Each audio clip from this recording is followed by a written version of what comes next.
Hi guys! Kamusta? It's Peter of GizGuy.com. Today, I will be unboxing yung pinakabagong tablet ni Tecno dito sa Pilipinas.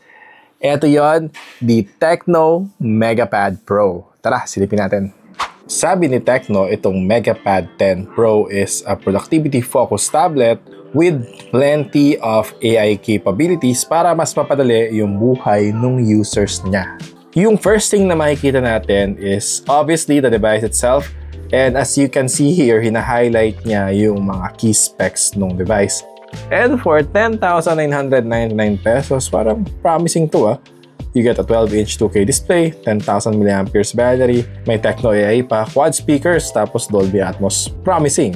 Ayan, natanggal ko na siya sa packaging. Ito siya. Yung unit na nakuha ko is Aurora Purple, and aluminum to premium. Mamaya, we'll talk more about this in a bit. Then ito yung paper documentations including the manual and the 12+1 warranty card. Meron din siya nito yung tinatawag nating SIM ejector tool.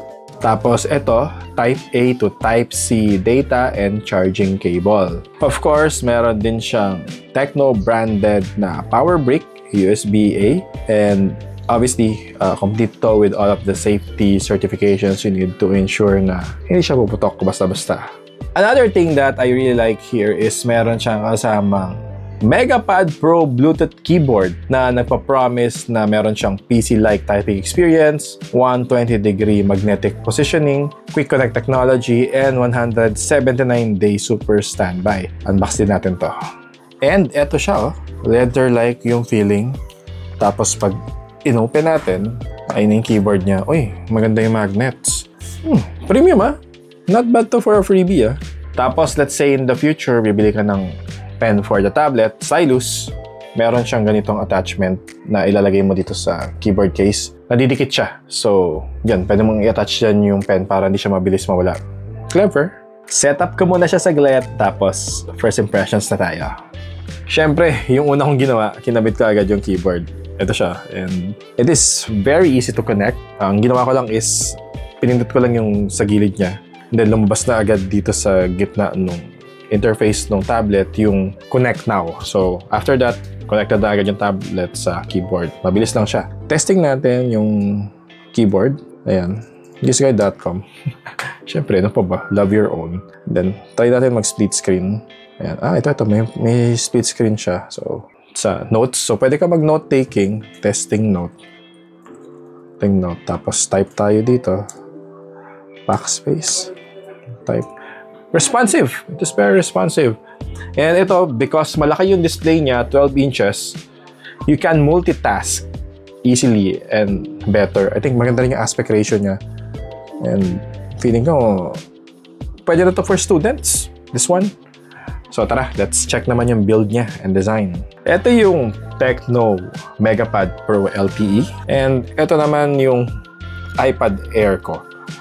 So, here, yung feeling ko sa kanila, pag hawak ko sila parehas, hindi nalalayo yung build quality. Pero yung presyo, sobrang layo. This one, I got this for 45,000. And this one, the Tecno, is just 12,000 pesos.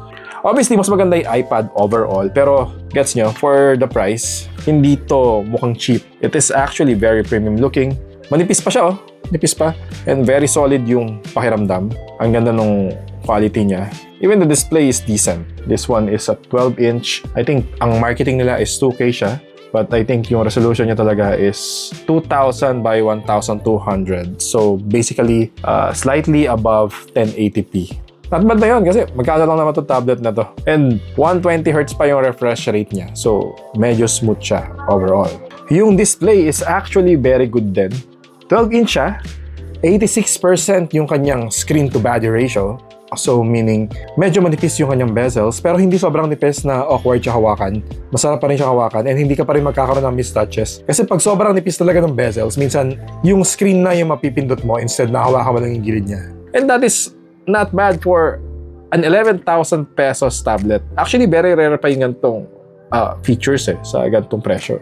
Yung minor downside lang ng display na to is medyo prone siya sa fingerprint smudges and wala siyang anti-glare na properties para mabawasan yung reflection. But generally, hindi ako nagreklamo kasi nga mura to diba? Ito yung mga buttons niya sa top. So you get this colored AI key para madali mong ma-distinguish na siya yung AI key. Then you also get this SIM tray slot. Ito, microphone to. This is the volume rocker, volume up and down. And this is the power key. Sa ilalim, wala. Clear siya. Sa left side, you get 2 speakers, 1 and 2. And meron siyang Dolby Atmos branding.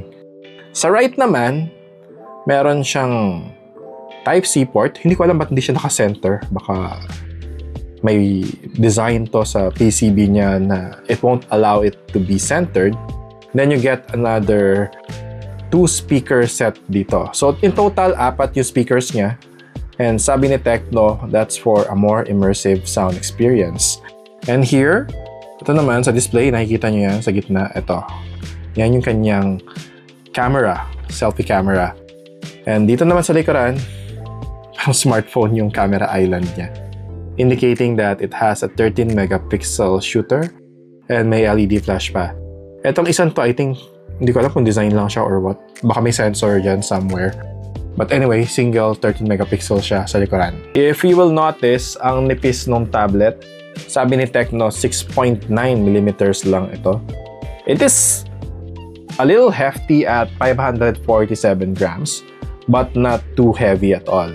Sakto lang siya and it feels premium because of that extra weight. Online, hindi sinabi ni Tecno yung processor niya, but here we can see that it is powered by the 6nm MediaTek Helio G100 octa-core processor.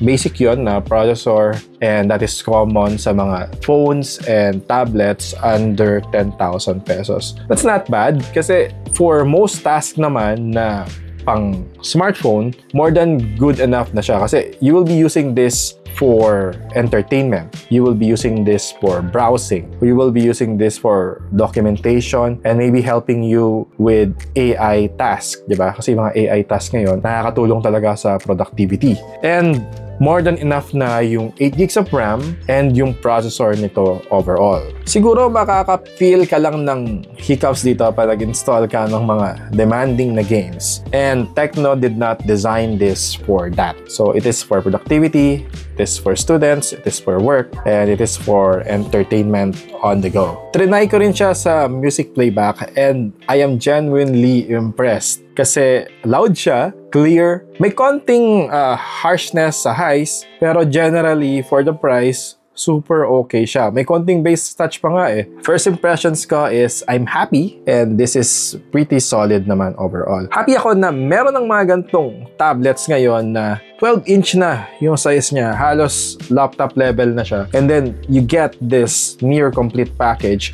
Ang kulang na lang, stylus eh. Ang kulang na lang is stylus eh. Pero, happy ako na may keyboard siya. Sa iba kasi bibilin mo pa to eh. Diba? And hindi to mura. Usually nasa 4,000, 5,000 pesos yung keyboard pa lang. And here, ayan, as you can see here, this is not bad overall. Happy ako na meron siyang 8 gigs of RAM din.